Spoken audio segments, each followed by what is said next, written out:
Iran in video posted online. And overnight, Iranian strikes in Israel. Retaliation, it says, for Israel's attack on its nuclear. Throughout this entire madness, bombings left, right, and center between Iran and Israel, and now the US seems to be officially joining in on the action. This has exposed four main things. Number one, the Iron Dome. The once deemed impenetrable Iron Dome is now, well, very penetrable.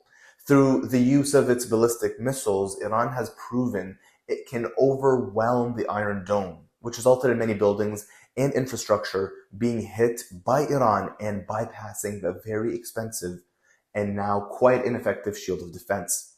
So much so, Israel had requested other nations, they requested international support to help them intercept the missiles coming from Iran.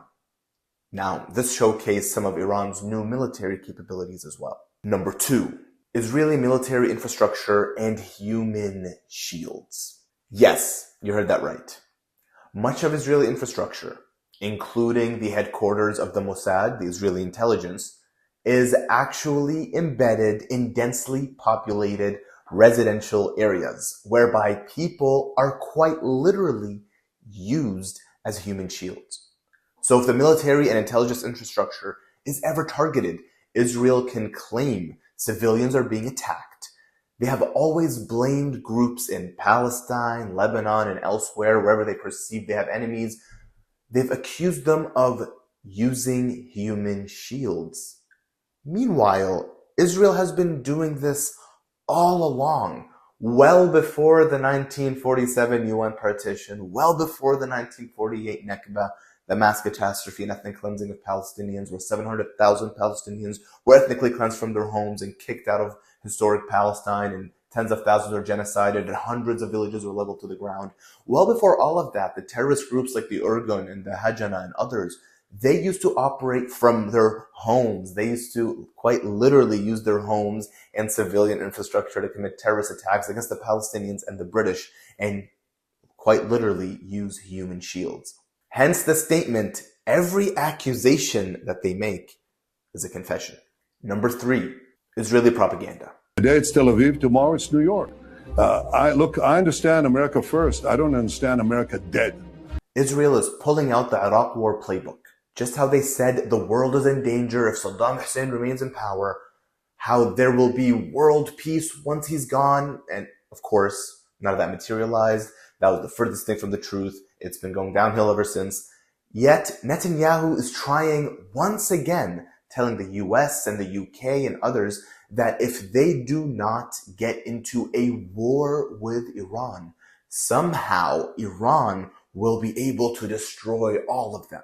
Israel's doing everything in their power to pull the US into this war, and it may actually be working.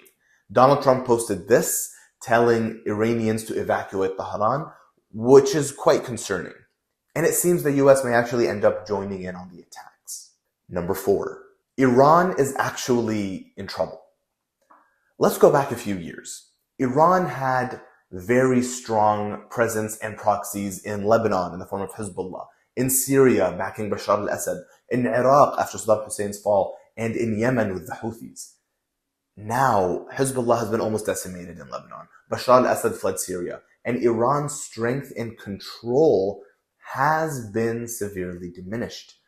Furthermore, the attacks that recently took place in Iran by Israel, assassinating leading nuclear scientists, lead negotiators, and revolutionary guards, shows a severe intelligence infiltration by Israel in Iran's government, and perhaps shows decades of intelligence planning.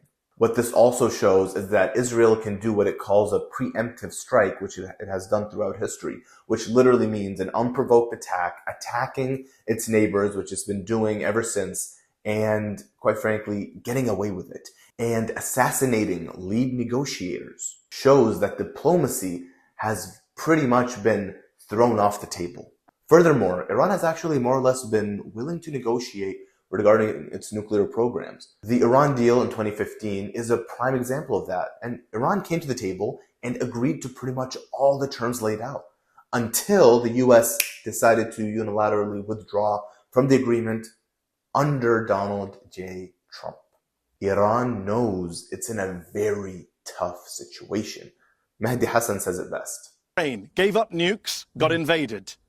Saddam Hussein gave up nukes, got invaded and executed. Gaddafi gave up chemical weapons, got invaded, raped and killed. Again, if you're the Iranians, are you not looking at this thinking, this means we need nukes? I would rather not give them an incentive to go get nuclear weapons. I'm anti-nuclear weapons for anyone.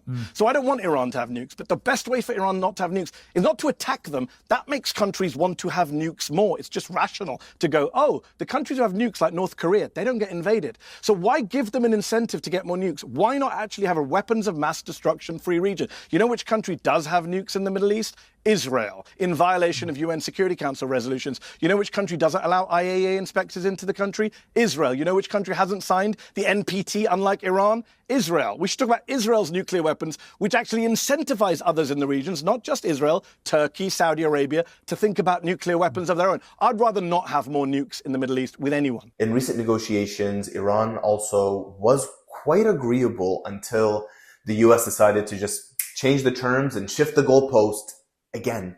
And Iran then started to play hardball. And instead of negotiations, the US decided to unleash Israel to force Iran into agreeing. Or else. Spoke to President Trump. One thing, the president was aware of Israel's action before it happened. There were no surprises here. But he gave me a quote. He said, Iran cannot have a nuclear bomb. So Iran knows it's in a very tough situation. In conclusion, will this break out into a full-on regional war, or even worse, a World War III, given that Russia and China would likely back Iran as the US, Israel, and Europe join forces? Only time will tell, but the reality is, this is all very easily avoidable. But sadly, when the military-industrial complex runs things, there is no money to be made during peace.